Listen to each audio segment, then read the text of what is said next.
Ahmed al-Mashal says he survived years of hardship under the Assad regime, believing his children would eventually live in safety. But that hope collapsed when his eldest son, a father of two, was detained during what locals describe as an Israeli kidnapping raid in southern Syria.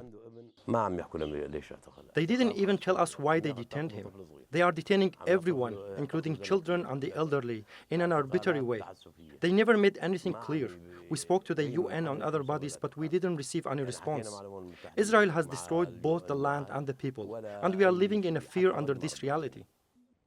Following the fall of the Assad regime in 2024, Israel pushed further into Syria, occupying the buffer zone that separates it from the occupied Golan Heights. There are now 10 permanent bases in this region.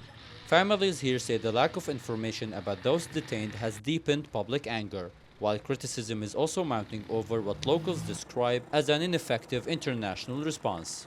Community leaders argue that the presence of UN forces in the area has done little to reassure residents or prevent repeated violations.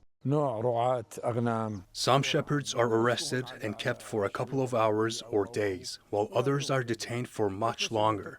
Many have been held for over a year, and this is causing serious disturbances among the people. The UN provides nothing except the flags on their vehicles, and they basically cannot do anything. This is the reality, not a lie.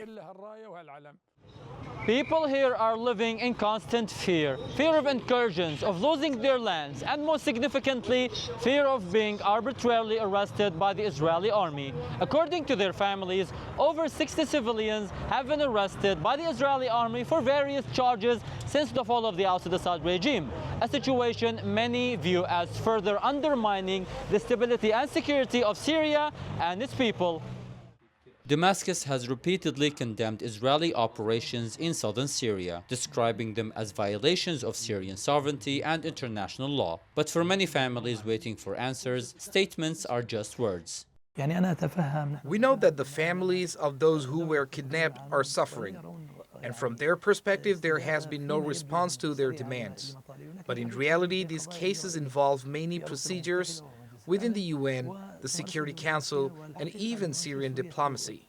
Considerable time and effort is being dedicated to achieving progress in this regard. The greatest concern these communities have is that they could once again become trapped between uncertainty, abandonment, and a conflict they have little control over. Nour Qormosh, TRT World, Quneitra, southern Syria.